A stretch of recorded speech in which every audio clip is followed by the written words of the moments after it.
Hey, West Coast Whiskey Club. Thank you so much for joining us tonight. We have Chris with us from Found North. I was going to try to say your name, but I don't want to butcher it again for the second time on a Zoom call here. Chris, you are the VP of Sales. Is that right? Yeah, I'm the VP of Sales and Marketing. I'm one of the partners here at Found North. So thank you so much for joining us. We got Todd and I in the same room. That doesn't happen too often. His wife's out of town, so you get to sneak over here. Oh boy. Yes. So again, thank you so much for joining us. This is such a great opportunity. And you're spoiling us, like I was saying earlier. We get to do a Found North barrel pick that's going to be available, hopefully, at our Spirit Showcase on October 3rd. And Chris is coming to it. Found North is going to be representing at the Spirit Showcase. This is such a cool thing. Hey, and all of you that don't win the lottery tomorrow, I think you probably have a bottle or two of the three there. Yeah. Don't send me mean emails. I just hate getting the mean emails. I like the happy emails. When people send me oh man, I won the lottery, it's my first time. Those are the best.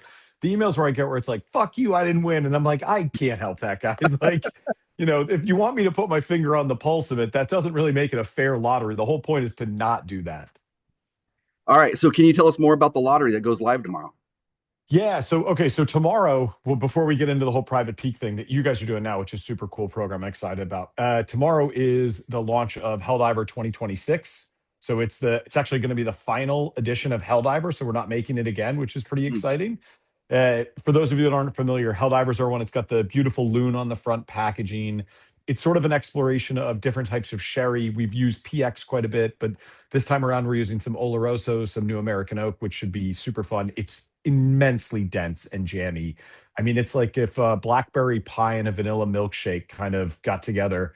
It's got a bit of that, which is just super, super fun. It's dense. It's got a little bit of meatiness to it. I love the way that we work with our sherry cast. I think Sammy and Nick and Phil have just done an awesome job with this whiskey, but it is very much the sort of polar opposite of Peregrine, whereas Peregrine's super bright and brassy, like big fruit notes to it. Helldiver's just deep and unctuous. It's inky and jammy. And I got to tell you, it's my favorite whiskey that we make by far. And I think people are really going to dig it. You go onto our website tomorrow. I think it opens up at around noon. There'll be a little link that says click to enter the lottery. You put in all your details. If you get selected, bottle will ship to you in like sort of early to mid-September. Awesome. Yeah. But I'll share the link afterwards. I'll put it in the chat. But yeah, it's going to be a good one. We're really excited about it. It's second bird that we've done this year. We did Peregrine way back in sort of February-ish, and we're kind of good for two birds a year is sort of what it feels like now. So this will be the last of the birds for 2026 release schedule. And is this only going to be lottery, or will the retailers get some? No, there'll definitely be a super small amount. So one of the things that we've changed this year is we're really trying to be sensitive to, we're getting more and more people entering the lotteries. We want to make sure that we can take care of that as best as possible. So we can't make it 100% win rate. We literally don't make enough whiskey. But I think one of the things that we're trying to do is make sure that more people win the lotteries as possible. There's two reasons that we do that. One is, why wouldn't we want to take care of people that enter the lotteries directly? It seems like an obvious way to do it. And the second thing, and it's something that we're really sensitive to as well, is like, and I would imagine all of you know this, but it's worth you hearing it directly from us. It's like, we can control to a degree the price that our whiskey hits the trade at, to a degree. We can price it fairly to our wholesalers, we can price it fairly to the retailers, but we can't, legally speaking, tell retailers what to charge for our whiskeys. And believe you me, there is nothing more frustrating for us than when we see our stuff getting marked up, 80, 90, 100% over, suggested retail. I recognize it should be something that we should, to a degree, I guess, be flattered by, because it means that people believe the whiskey is worth it. But at the end of the day, when we tell people what the suggested retail is, that's what we think the whiskey is worth. So we do our best to price whiskey fairly and try to get out to the trade. But, one of the ways that we can help, I think, combat that to a degree is just making sure that people have a direct pipeline to the whiskey from us. Awesome. Well, we are super excited about today's barrel pick options. And thank you so much for sending us the large option. This is something we've been wanting to do. We want to include our members, give them a voice, let them try the thing and be like, hey, this is what we want. And these guys have already committed, like, we're buying this bottle. So they're excited about it. We're excited. Thank you so much. Awesome. Can you tell us a little bit about the whiskeys? Yeah. So let me start with the kind of interesting thing. So you called it a barrel pick, and it's the only thing that I'll correct you guys on ever so slightly, because I've been in the whiskey industry 20 years. Nick's got about 15-ish years in. Zach's been in for a bit. Sammy's been in for 15-ish years. And one of the things that's so interesting to us is how much the barrel program has changed over the last, and I'd really say it's the last 10 years, right? I mean, you guys have all been in it for a bit. I think you'll all appreciate that, man, barrel picks used to be a big deal, right? You didn't see a lot of them. Retailers, like only the top retailers got maybe one or two a year. Now it feels like every time you walk into a retail store, they have more barrel picks than they do the standard release items from the distilleries. And the reason being is not terribly surprising. It's because finance teams at distilleries realize that you can sell a single barrel to someone and guarantee yourself 20 cases right off the bat. Whereas if you just sell them your core SKU, you might get a case or maybe a case and a half out of them. And I think the challenge is that, now, and you guys know it as well as I do, you get your barrel pick samples and it's three things, they're sequentially numbered, and it's maybe 100 milliliters of everything. And it's just like, boy, oh boy, I don't know if you're trying to say thank you to someone for how much they mean to your business. One, giving them more than 100 milliliters, because we can all appreciate that whiskey definitely changes in profile as the bottles open. And plus, we want people to share it with the people that are going to end up being, purchasing it. I think that's an important part of it. And when we look back at barrel programs, one of the things that Nick and I really started to notice was like, man, it feels like the business has just so insanely shifted away from trying to make people feel like these things are actually important to them. Like, we're not a big company. I make no bones about it. We're a 7-person team. We are not huge. We are struggling to keep up with the demand. We're doing the best that we can. We're trying to put more whiskey into the trade, but at the same time, not dramatically impacting quality in a negative way, or frankly, in any sort of a negative way. And for us, a big part of that is just recognizing what the limitations are. I hear about brands now that are doing hundreds of barrel picks a year, and Mhm. yet you can't find their sort of core product. And I go to myself, it's like, boy, that seems like an odd way of doing it. So we've set a very realistic limitation for us. We are making 65 private peaks this year. That's it. And I mean 65, assuming a 20 case volume. And we had some retailers that decided to go slightly larger on these, but the idea is that private peaks are legitimately, and this is no bullshit, they are custom, one of one micro blends that our team is making that you guys are selecting from. To be fully transparent, what you are tasting is a release that we would sell by ourselves as a brand. We wanted to make sure that it wasn't like, oh, well, this is just something that's differentiated. It's just for this. No, these are whiskeys that we would feel comfortable putting into our glass, putting Found North on the front of it, and putting them out into the marketplace. But what we realize is that there is still this appetite for people that want the sort of bespokeness that comes of a single barrel program.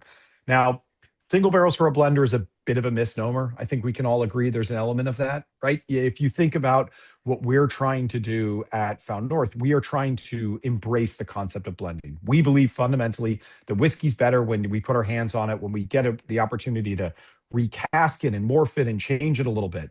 Those are things that when you're in a single barrel program, and I could even point to our single barrel program historically, because this is obviously a bit of a change from what we've done for the past couple of years. Our program, was built around this sort of seasonal whiskey concept where we would make a core blend and it would be sort of 80% of the way there. And the idea is okay, well, the last 15 to 20%, that'll be through the finishing of the barrel. We talk all the time about whiskey. Sometimes finished whiskey feels like hat on a hat. It sort of takes like you're taking something that's already quite good and then you're just trying to make it better. But actually, more often than not, when you're finishing whiskey, what you need to do is leave a little breathing room. You need to leave space for those finished components to come out. Well, for us, we'd make that seasonal liquid, we'd put it into 40 or 50 different single barrels, and then we'd release it out to the markets. And people would pick their barrels. And people loved what they got, and it was an exciting thing. But it always seemed a bit odd to us that the last person to touch the whiskey in this process was a barrel and not a blender. If you're a blender by definition, shouldn't we be the person sort of putting the sort of tinkering, finishing touches on things? And that's where the private peak program came out. So I'll share some of the packaging. We've got a beautiful new packaging on it. Still comes in those sort of beautiful short glass bottles, wax top, the whole nine. We've got a cool new label with a beautiful mountain with some foil on it. Really came out great. But the big thing about this is that these are multi-component, multi-finish, multi-grain microblends. So you guys have 3 blends in front of you. Now, I don't want to spoil what they are in any specific order. So what I'm going to do is I'm going to tell you what each of the whiskeys are without telling you which sample that it correlates to. Okay. So one of the whiskeys, to give you an idea, is 64% matured in New American Oak, 20% in ex Bordeaux wine casks, 14% in ex bourbon, and 3% in rosé port casks. Okay. That whiskey is 88% corn distillate, 11% rye distillate, and 1% barley distillate. And its age ranges from 10 years to over 21 years with an average. Well, I can't actually say that, I'm realizing, because if I give you the average age, it's going to give away the sample. Because then this is one of the cool things that we decided to do. So on the private peaks, you have a 5-digit alphanumeric code on them, right? You've got KQ 17.8, you've got QC 15.6, you've got YE 17.7. First two numbers, it's an internal thing. It's a slotting code. It's how we keep the whiskey organized in our own warehouse. The last 3 digits, though, are actually super important. Those digits are the average age of the whiskey in the bottle. Now, I want to be very clear. It's not an age statement because all of these whiskeys do have a small amount of 10 or 12-year-old whiskey in them. However, the vast majority of the liquid in these, like one of these samples is 40% 16-year-old whiskey. Wow. One of these is 61% 16-year-old whiskey. One of these is 29% 16-year-old whiskey. So they're all vastly older than their sort of minimum age statement. And in fact, for us, a minimum age statement really is truly like the literal minimum of what is in here. But I think people are going to be pleasantly surprised with sort of what's in fact. So the next one of these is what was the last 14%? I'm not sure what he's 84, 87. That's 100% Wes. Did you miss the 14% ex bourbon? All right. As he's looking at that. So one of the other samples is 57% New American Oak. And again, for us, all of our New American Oak is air dried, no kiln dried oak, all independent stave company, typically char to medium toast, 25% ex Armagnac cask, 13% ex bourbon cask, and 5% Madeira casks. That whiskey is 87% corn, 10% rye, 2% barley, and 1% wheat. So one of the things I did in your sample set is I gave you 2 whiskeys that have wheat in the blend or in the mash or liquid ratio. And then one of them has no wheat. It's a fairly high corn. And then the third sample is going to be, again, 60% New American Oak, 18% ex Amarone wine cask, 22% ex bourbon. And that's a 64% corn, 26% rye, which I believe in this season is the highest rye that we've done, 7% barley, and 3% wheat. So you really have some wildly differentiated samples, which I think will be fun. Of the samples, you've got the minimum ABV is 61.2. The highest ABV is 64.2. So not a dramatic differentiation, but everything being just over 61% and under 65%. Awesome. Yeah. Do you recommend us tasting these together in a certain order, or should we just go for it, or what do you think? As long as you all taste in the same order, I think we are okay. I think that would be the thing that I would focus on. So you guys, I think you had said that you would set them out as KQ 17.8, QC 15.6, and YE 17.7. Yeah. I think that's a fine order. I don't think that you will get a dramatically different experience tasting them in a different order. Okay. So for everybody, we just did K, Q, and Y. So that's the order we're going to go in. K should be the first sample that we're trying together. Yep. And then do the QC 15.6 and then the YE 17.7. Great. And so what we're going to do, obviously, after you taste them all, you can, in the chat, send your choice to Tyler. He's going to be collecting the data, and we're going to make our pick from there. Do you guys have the ability for me to share my screen while we're in this? Yeah, let me turn that on real quick. All right, give me a half a sec. I want to pull up the label so you guys can see what these look like because we're really excited with the way these came out. Because one of the things that we did is we put this great gridding system on the back here. So, you guys don't have to memorize all this data. That's obviously an insane thing to ask, but you're going to get a ton of detail on the packaging here. And we actually went ahead and we pre-ordered your labels thanks to the guys. Jay and Todd really helped pull this together. And what we were able to get is that you're going to have West Coast Whiskey Club actually printed on label, no sticker. It'll literally be printed directly on label. Awesome. Came out pretty Hey, Tyler, fantastic. did you see that message? But it's not a. Okay. He just said no. Okay. Okay. Okay, let me pull this up for you guys. Give me just a half a sec here. Can you pull up the chat? Yeah, but it's gonna be small. Just let me know if everyone can see this. Yep. Hopefully it's relatively clear. The first thing is just sort of fanciful text. It's an opportunity just to explain to these. But here's what I wanted to show you guys. And I'll try to make these a little bit bigger just so you can kind of see what it says. But this is the way that these labels are going to be set up. So technically speaking, according to the federal government, the label on the right-hand side is the front label, and the label on the left-hand side is the back label. Obviously, that's not actually the case. But we had to do this because we couldn't make enough space to put all of the mandatories, ABV, where it was distilled, where it was bottled, all of that stuff there. But this is the sort of gridding that will exist on your back label that'll have all of the spec breakout for everything that is in the bottle of whiskey that you guys are going to purchase. That looks good. Yeah, they really, I will say, the designer really did a nice job on this. What does the QR code take you to?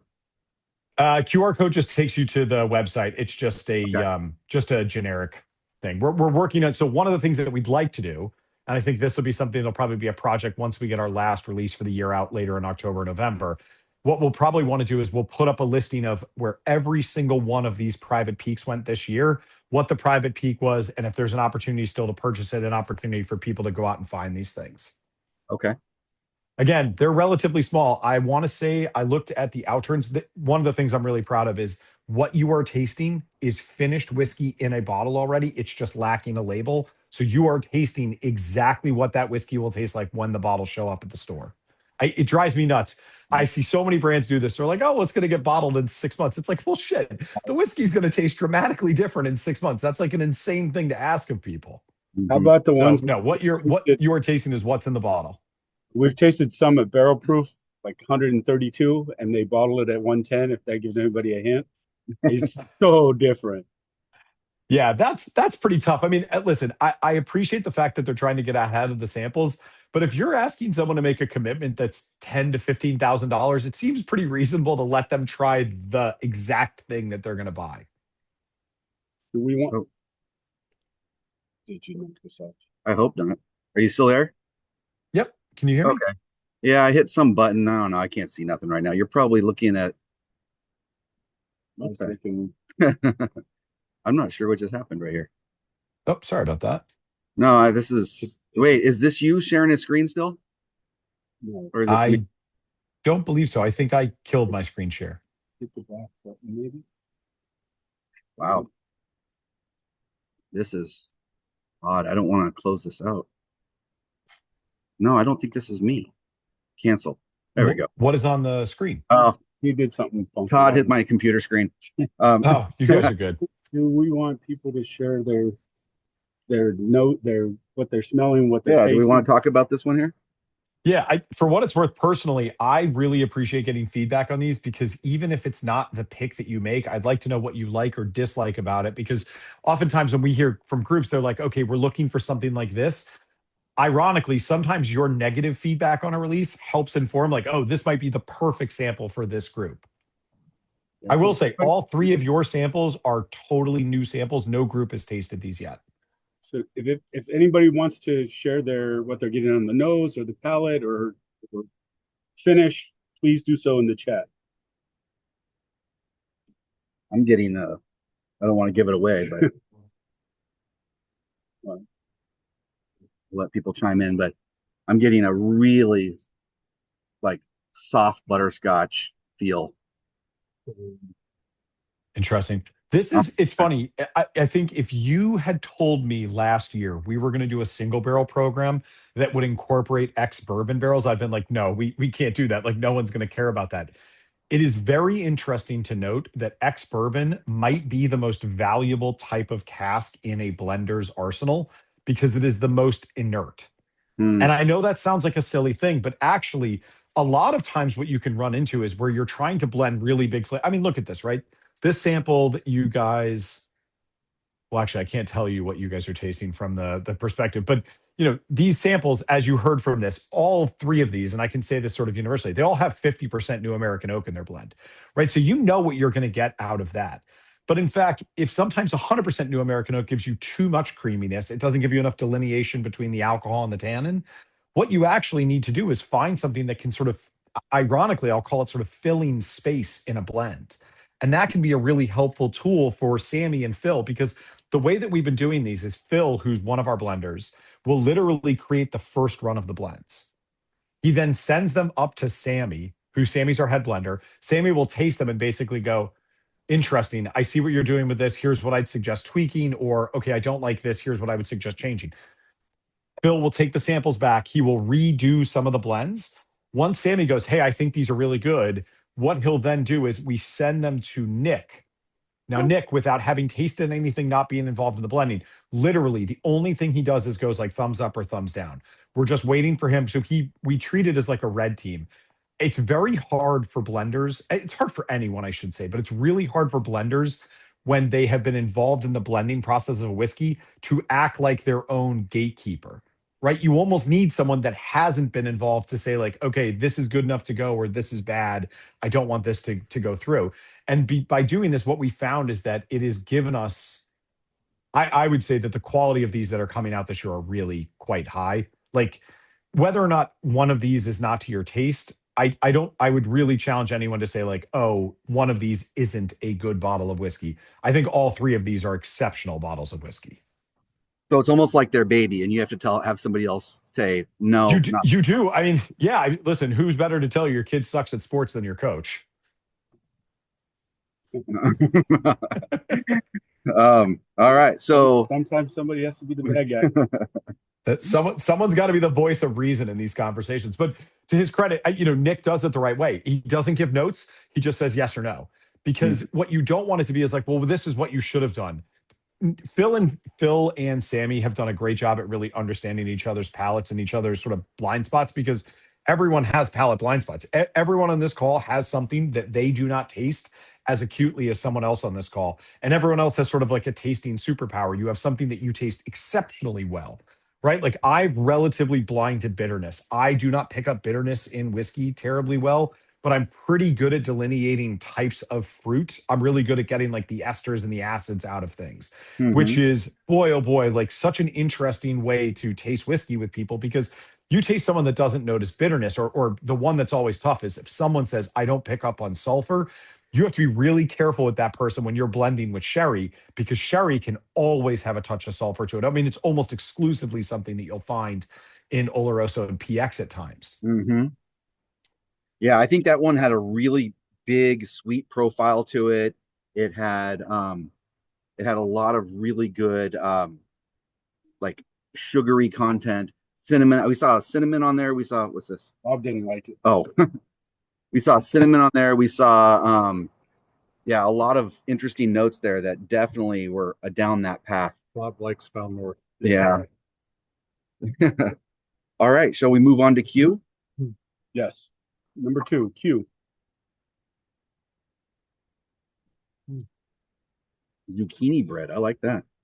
And I'm happy to answer if there are specific questions that don't sort of give away the game for everyone else. I'm more than happy to answer specific questions if people have stuff, and you can drop it in chat or however you guys are comfortable doing it. But yeah. All right. So Chris, how about this?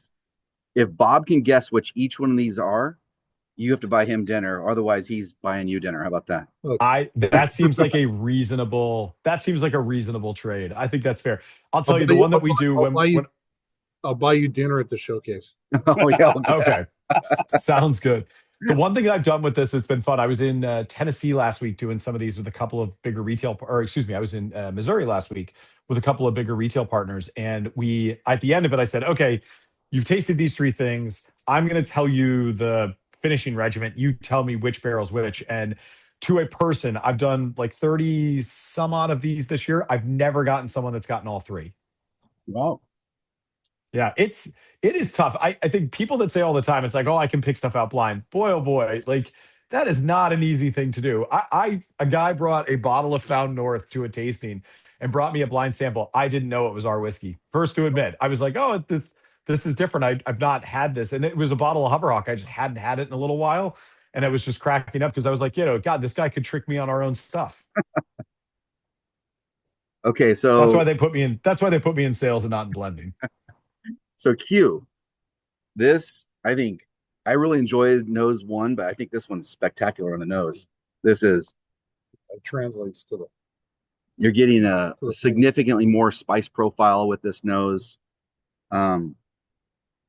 still have the How many votes do I count for this barrel pick? Or the price? 0.0. 0.25 to the negative.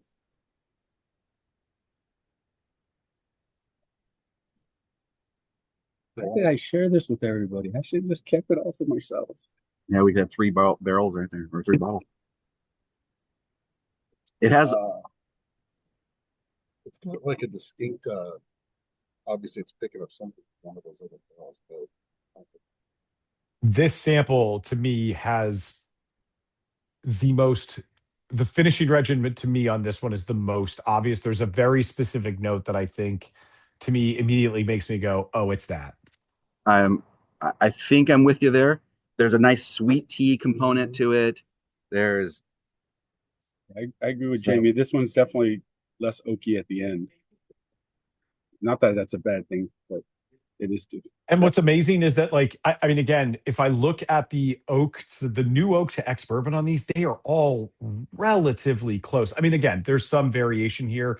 One is 82% new oak ex bourbon combined. One is 70% new oak ex bourbon combined, and one is 88% new oak ex bourbon combined. So, I mean, not talking about dramatic. I mean, I guess 70 something is a bit of a swing, but not anything that I would go, oh God, well, obviously it's this one. dark chocolate in there, maybe. Yeah, it has a little cacao dark chocolate on there on the taste. Yeah, it's Can I something I'm curious about, and this is always sort of an interesting thing. If you're in the chat, it'd be cool to see just your perspective here. Is obviously you can't always taste a single barrel before you buy it. I get that. That's just not always a feasible thing. But if you were given the opportunity and someone said, okay, here's a whiskey that you can nose it or you can have a sip of it, what would be your preference? What do you trust more for what makes you want to buy whiskey? Like if you know something and it's absolutely killer, does that make you want to purchase it? Or would you rather taste it and have okay, interesting. Most people are on We taste. argue about this all the time, and Jay will go, "Oh, the nose was great." I go, "You don't drink the nose," so we differ. I think he would probably say the nose is I more have a large nose. and for me, it's the palate because sometimes it doesn't match. Yeah, it's interesting. We try not to make too much of a chameleon whiskey, which I get. It's that idea where it doesn't nose the way it profiles, which sometimes can be harder because I will say old whiskey is certainly one of those things that aromatically it can be more locked down. It sometimes takes some time to open that up. I know we make this as a joke, but we're literally we put this on all of our things now. It's like open our bottles, give them 20 minutes, pour a glass, walk away, go drink a beer, have a bottle of wine or a glass of wine's probably more appropriate, but have a drink before you jump into that whiskey because it really does make a meaningful difference, giving it some time to open up and to let some of those volatiles pop out of the glass. When you were saying that, Todd chuckled for a moment. I know what you're going to say, that I don't let that happen very often, but yes, I agree. No, but I agree. I love the nose of a whiskey, but it doesn't always match. And so Yep. I think I would also go towards sip if I was going to be buying a bottle. But I think this is the hard part about blending. I'll call them American styled whiskeys because obviously we're Canadian whiskey. Is that new oak can be so peculiar on the way it's sort of the aromatic profile. Sometimes new oak can have that really bitter sort of dusty aspect on the nose. But then the palate doesn't have any of that, which I always find to be a little more challenging than anything else. But boy, oh boy, you give me a bottle of scotch, I always find that scotch tends to be very linear in terms of the way you sort of recognize the aromatics versus the way it tastes on the palate. It tends to be much more one-to-one. I agree. Yes. All right. So really enjoyed Q. We're going to try Y now. So someone asked about repeating the wine barrel finishes. So one of them has Amarone, one of them has Madeira, and one of them has Bordeaux and Rosé Port. Hmm. And the interesting I thing is you have different mash bills in there as well, or liquid. So We do, so yeah. So that it's really probably affects worth noting, that. just like, yeah, mash bill for us is a bit of a misnomer, Yeah, obviously in yeah. Canadian whiskey, because most of the stuff is done as singular grain runs. So when Mhm. I give you the sort of grain run, or we call it the liquid ratio or grain ratio, what you're actually getting is, so like one of these is 64% corn, 26% rye, 7% barley, 3% wheat. That means that 64% of the liquid were corn distillates, Mhm. 26% were rye distillates, 7% were single malts, and 3% were wheats. And that was explained well in our last tasting we did together. You really Yep. broke down how this is a single varietal versus in American whiskey, how it's all blended in a mash bill. So I thought that was a really good thing. So everyone should go back and watch that video and learn some Yeah, things. it's the best way to think about it, I think, really is that the style of whiskey you're getting out of Canada and the style of whiskey you're getting out of America are differentiated by three things, right? The first is obviously the singular grain component aspect of Canadian whiskey. So what I would refer to as a simple mash versus a Mhm. complex mash. So in the United States, we do complex mash. We do corn with rye, with barley, sometimes with wheat or other grains like that, right? You tend to see significantly less new American oak usage in Canada. And then the third thing is that there really is, Canadian whiskey tends to be, to a degree, blended to a specific price point, right? If you look at, go to a good whiskey store, go walk through a good whiskey store, and you'll notice that, I mean, Canadian whiskey is dramatically lower in price. It's obvious that Canadian producers have old whiskey because we're literally buying these distillates to make these blends for you. But it just goes to show that there's just not an enormous appetite to blend that style of whiskey. And for us, that's exclusively the kind of thing we want to make. We want to make old, mature, nuanced whiskeys. And that, thankfully, Canada has made it sort of abundantly available to us to do those sort of things. It's not like Found North isn't a value play, right? Like, we're not doing this because it's like, oh, it's bourbon on the cheap. That's not what we're trying to do. We think that it's actually really enjoyable, this opportunity to sort of rebuild the profile of American whiskey in the aggregate, but doing it at the liquid level and not at the grain level.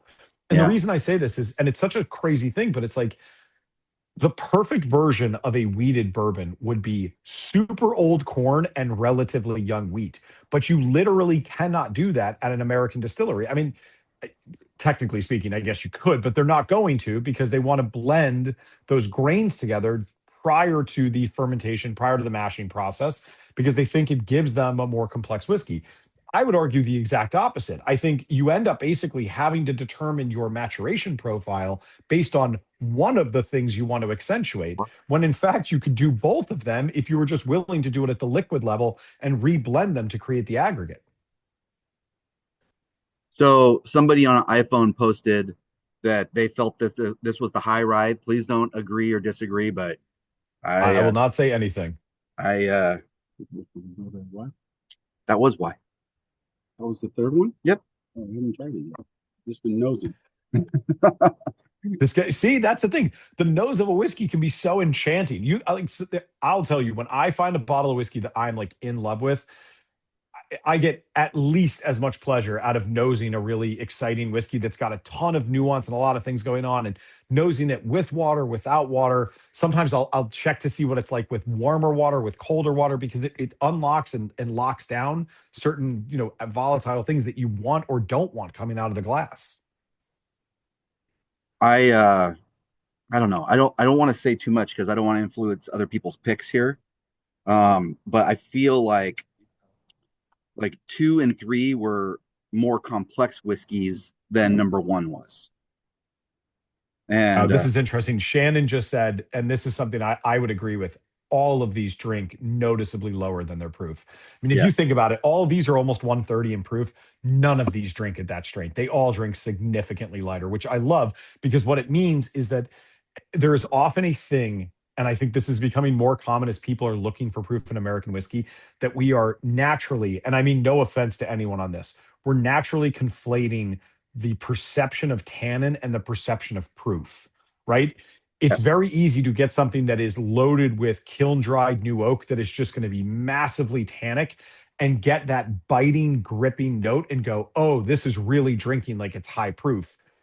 What ends up happening is that your palate perceives tannin and ethanol in a relatively similar way, the way they bite in and dig. So I think often you get the sort of the exponential impact of going like, oh wow, look at how much there is here. Whereas with these, because you're getting a decent bit of new oak, but frankly, I mean, we're buying like the most insanely expensive new American oak that exists out there. The type of oak we buy is the stuff that winemakers buy. I mean, Mm. very, very, very few distilleries in the US are using kiln dried oak or using air dried oak at this point. It's dramatically more expensive. I mean, kiln dried new oak at this point is, 150, $200 a barrel. The stuff that we buy starts at 375 and gets up to 480 for most of these barrels. So, I mean, you don't think about that, but that additional costing really does add up. And for us, most of these whiskeys are going into new American oak for, 6 to 12 to 18 months. The real benefit of that is that we get all of the hemicellulose and oak lactone, all those sweet, creamy things. But what we're not getting is any of that aggressive drying nature because we don't need that. Old whiskeys, the last thing you want to do is add too much tannin because then all you're going to left with is just something that overpowers all of those really beautiful, nuanced things that old corn and old rye do have. That goes back to why Todd and I think, Pappy Van Winkle 23 is not the best in our opinion. 15 is Not by even far better. close. So yeah. And honestly, there have been years where I've tasted Lot B, the 12-year-old Lot B, and I've gone like, that's the best whiskey in this bunch. Like I will tell you, it's young weeded runs are always enchanting to me. Young wheat whiskey as at younger and younger ages is better and better for me. Like you get some of these Bernheim picks that are relatively young that are 100%, but they're killer. I mean, they're so good. I'm not Oh sure. man, that's a hot take. Old Rip over Oh, Pappy 15. That is a hot ass take. I like it. I thought we were looking at these. Spicy. Like none of that. That is spicy. All right. So did you guys all kill them, or can you go back and sample again?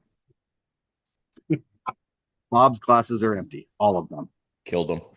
Mine. So Todd's. Oh, I'm the only one with discipline here. Had the smallest pour. Weak.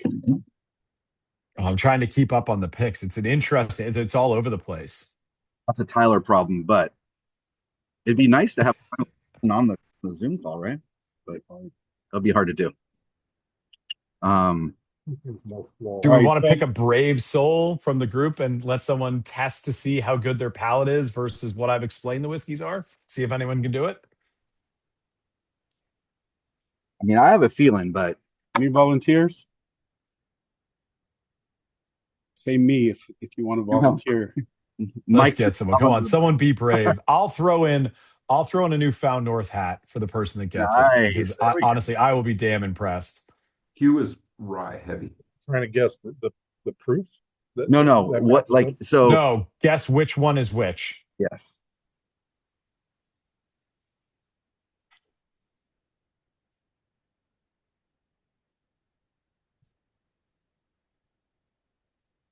I'll try.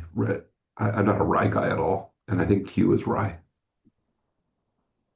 That is unfortunately not correct. I really don't know anything. So. Ironically, and this is why I love this. And Michael, you're a good sport for jumping in. I'll tell you, it's actually the lowest rye of all three of the samples. Yeah. So in Bizarro universe, you're 100% right. All right, let's see. Let's see some of these hot takes in here. Someone said they think Y is the rye. How many people think Y is the rye sample, the high rye sample? Yes. All right. That looks like a pretty good consortium. You are all incorrect. Oh, bam. You're all right, let's see. How many people think K is the Madeira sample? No. 1, 2, 3. That felt like the weeded sample, like a weeder to me. All right. That's interesting. K is not the Madeira sample. I'm telling you, this is significantly harder than I think people appreciate that it is. This Mhm. is really, really tough. You also, I'm assuming all of you got like a 50 ml sample out of this. So it's one of those things like You sent, you'd have to go back and taste these things a half a dozen times to really have a sense of it. yeah. All right. Why don't I tell you? How about that? Has Wait, wait. everyone gotten a chance to put in their picks? No, I guess it doesn't matter, but if you guys could in the chat put 1, 2, and 3. Your number 1 pick, your number 2 pick, Yep. your 3 pick. Let me hold on. Let me explain how I want.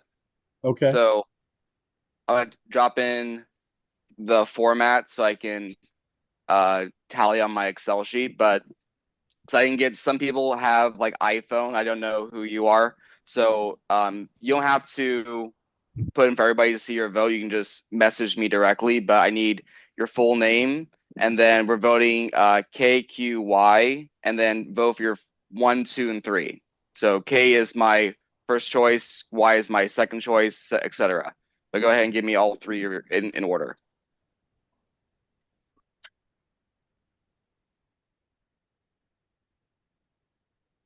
I luckily still have my 2 favorite left.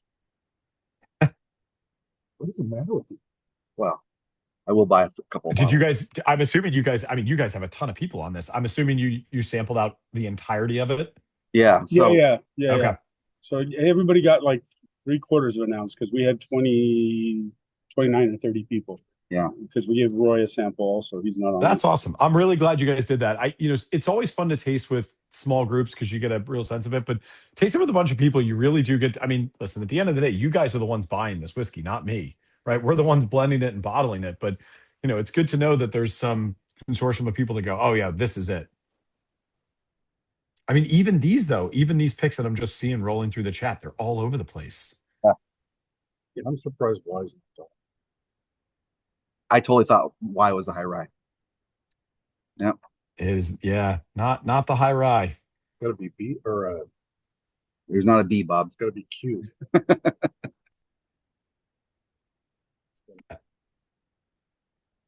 I don't know. Yeah, Jay, can I start telling you things or no? How much do you want to not know or know?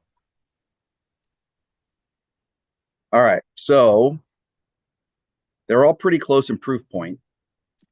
All pretty darn close. How about this? I'll tell you the easiest one. The They're first rolling. sample. Hopefully, you guys aren't going to be influenced by when he reveals, but we already got people throwing their results. I was going to say, you've got a lot of picks in already pretty darn quick. You're fine. All right, so I will start this off. The first sample we tasted, KQ 17.8.